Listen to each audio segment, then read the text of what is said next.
हुबळीच्या त्या रम्य वातावरणात राहणारे सिद्ध, अध्यात्म संपत्ती समृद्ध आणि अज्ञान दारिद्र्य हरण करणारे, अज्ञान नाश करून प्रकाश देणारे उत्तमोत्तम महात्मा. सिद्धांनी आपल्या जीवनामध्ये अनेक कष्ट सहन केले. ते कष्ट सहनता भूमातेला समान अशी आहे. पर्वत दगड सावकाश का होईना फोडून फोडून समान ठेवता येतात, परंतु चितगर ग्रंथी एवढ्या सुलभतेने काढायच्या हे कष्टाचं काम आहे. सिद्धांनी मार्गप्रवासामध्ये तेच केलं. आतापर्यंत आपण सिद्धांचे चरित्र वेगवेगळ्या प्रकारे त्यांच्या जीवनाच्या घटनेत मिळून जातात. नदी पर्वतातून जन्मून मार्गामध्ये आलेले अनेक मोठे दगड पर्वत ओलांडून हे आपलेपणा जपून ठेवून शेवटी सागरात मिळाल्यावर आपलं पण विसरून जाते. सिद्ध आता ब्रह्मरस सागर झाले, सर्वात्मक भावात तरंगले. ती ब्रह्मजल समाधी भरून आणून हृदय मंदिराच्या कलशात ठेवून पूजा करून पावन पुनीत झालेल्यांसोबत सिद्धांचे चरित्र सगळीकडे प्रसिद्ध होत होते. त्यांच्या ज्ञानजलधी कलश आणून न उचलता येऊन वाकून नाक मुरडून त्रास देऊन शाप देऊन त्यांना कष्ट देऊन हृदयाला आघात झाल्यासारखं मत्सराने जळत शेवटी त्यांचेच चरणकमल आम्हाला गती असं समजून उद्धार करून घेणाऱ्या अनेक घटना त्यांच्या चरित्रात येतात. इथे सांगायचं तात्पर्य असं की त्यांचे निंदक वंदक आशीर्वाद घेणारे, त्यांना मारणारे, त्यांच्यापासून मुक्त होणारे, या पुण्यकथेने या सर्वांचा उद्धार झाला. लक्ष लक्ष लोकांच्या जीवनासोबत सिद्धांचं जीवन समरस होऊन जाते. इथपर्यंत जन्मापासून तर ध्येय प्राप्त करेपर्यंत नदीचं वर्णन केल्यासारखं झालं. आता सागराचं वर्णन. आमच्या भारतभूमीत देव अध्यात्म धर्म अणुअणूत आहे. लोकांच्या रक्तारक्तात ते प्रवाहित झालेलं आहे. दगडाच्या बुद्धीतही दगडाची मूर्ती कोणतं इष्टार्थ पूर्ण करते असा संशयी स्वभाव असणाराला ती मूर्ती म्हणजे केवळ दगडच, परंतु तोच दगड तीच मूर्ती भक्तिभावुकाला इष्टार्थ पूर्ण करणारी, अनेक इष्टार्थ पूर्ण करणाऱ्या अनेक सहस्त्र घटना आम्ही भारताच्या कानाकोपऱ्यातून फिरलं तर आम्ही पाहू शकतो. असं असताना सिद्ध, स्वयंसिद्ध, कल्पवृक्ष, चिंतामणी, जो कोणी काय मागेल ते त्याला निस्पृहतेने देणारे, त्यांची करुणा अध्यात्मध्यान मिळवून आनंदित होत होते. सिद्ध, योगी, शिवयोगी, अवधूत, आरूढ सगळं झालेले, परंतु ते कधी अद्वैत बोलून अहंकारी झाले नाहीत आणि ब्रह्माबद्दल बोलून भ्रमितही झाले नाहीत. कोणालाही जात मत पंथ त्यांनी कधी विचारला नाही. आपल्याकडे येणाऱ्यांमध्ये त्यांनी कधी भेद केला नाही किंवा कोणालाही करू दिला नाही. समरसतेने राहायचं शिकवलं. ब्राह्मण, लिंगायत, जंगम, मुस्लिम, ख्रिश्चन, पारसी, मराठा, गुजराती अशा अनेकांचा त्यांनी उद्धार केला. सिद्धांचं जीवनच अद्वितीय असं होतं. क्रोध, ताप, शाप देणं तर त्यांच्याजवळ हुडकले तरी मिळत नव्हते. त्यांच्यात राहणारी करुणा. वंदकांना अमृत दिलं तर निंदकाला औषध दिलं. त्यांच्या करुणेचा गोडवा चाखलेले नाचले, परंतु अस्वस्थ असलेले म्हणजे विरोधी लोक, निंदक, त्यांना मात्र औषध दिलं. पितांना ते कडू होतं, परंतु परिणाम आरोग्य देण्यासारखं होतं. सिद्धांमध्ये आकर्षण हाच चमत्कार होता.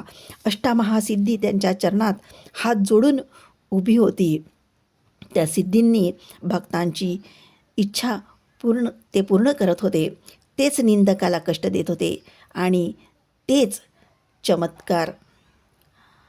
त्यांचं चरित्र संपूर्ण चमत्कारभरित आहे. आता काही घटना आपण पुढच्या ऐकूयात.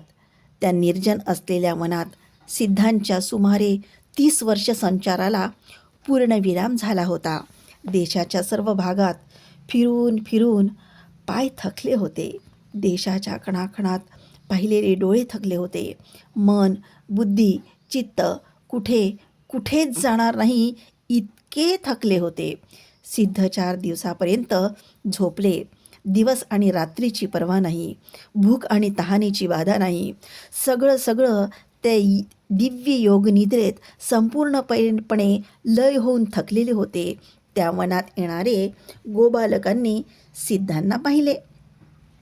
हा दरिद्री का, खुळा का, किंवा आंधळा का, अथवा पांगळा का मेलेला, काहीही असू दे, जवळ जाऊन पाहिलं तर माहीत होईल. खुळा असला तर, एक मुलगा म्हणाला, हातात काठी आहे माझ्या. लंगडा असला तर हात पकडून गावात घेऊन जाऊ. आणि दरिद्री असला तर आपल्याला जेवढं होईल ना तेवढं सहाय्य करू. आणि मेलेला असेल तर पळून जाऊया. होय, असंच करू.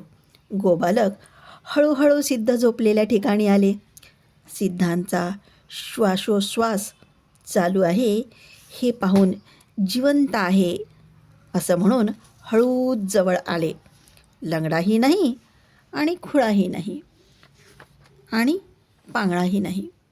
पुन्हा पाहिलं, पाहतच थांबले.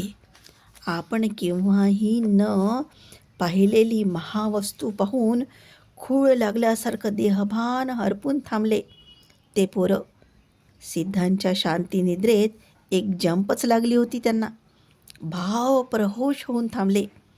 थोड्या वेळानंतर त्यांच्यातील एकाने थोडं पुढे येऊन काठीच्या टोकाने सिद्धांना टोचत, कोण रे बाबा तू, इथे वनात का झोपला, असं जोरात म्हणाला.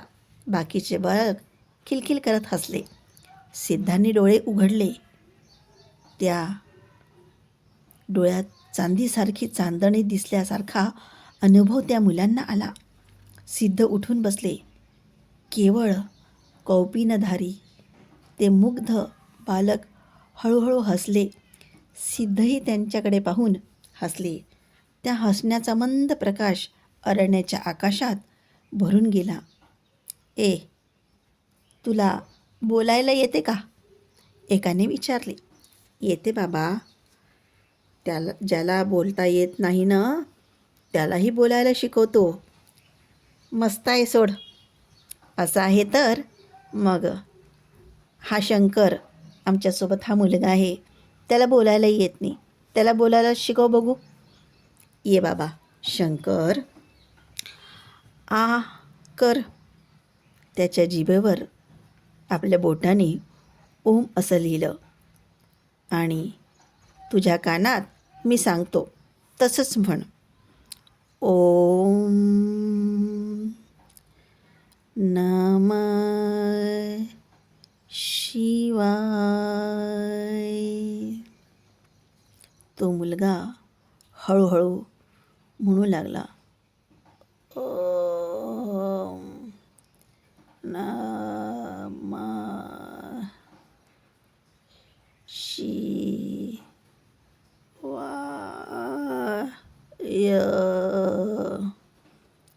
शंकर तोत्रा बोलला, मुका बोलला. आश्चर्य, अमितानंद, हर्ष, त्याचा आनंद गगनात मावत नव्हता. तो मुलगा आनंदाने नाचू लागला. सर्व मुलं सिद्धांना घोळका करून उभे राहिले. तुझं नाव काय बाबा? सिद्धारूढा असं म्हणतात मला. आता 8 दिवसापासून इथेच झोपला आहेस ना? जेवतो का? दिलं तर जेवतो. मुलांनी आनंदाने आणलेल्या शिजोरीची गाठ सोडली. सिद्धांना त्यातलं दिलं. त्या लहान मुलांमध्ये लहान होऊन सिद्ध त्यांच्यात मिसळले. मुलांना सिद्ध आता अति आत्मीय स्नेहित वाटले. तुला रात्री इथे एकट्याला भीती वाटत नाही का? एका भित्र्या मुलाने विचारलं. सगळीकडे मी एकटाच आहे बाबा, म्हणूनच मला एकट्याला राहायला भीती वाटत नाही. साप, सिंह, कोल्हा आले तर? तेही मीच आहे बाबा. मी मला का भ्यायला पाहिजे? खूप विचित्र बोलतोस बाबा आरुडप्पा. असं आहे तर इथेच राहा. उद्या आम्ही पुन्हा येतो. शिजोरी आणतो. कुठे जाऊ नको. कुठे जाऊ नकोस हां. नाही बाबा, कुठे जाणार नाही. उद्या पुन्हा या. सिद्धांनी त्यांना पाठवून दिलं. बालकाचं मुग्ध हृदय पात्र भरलं.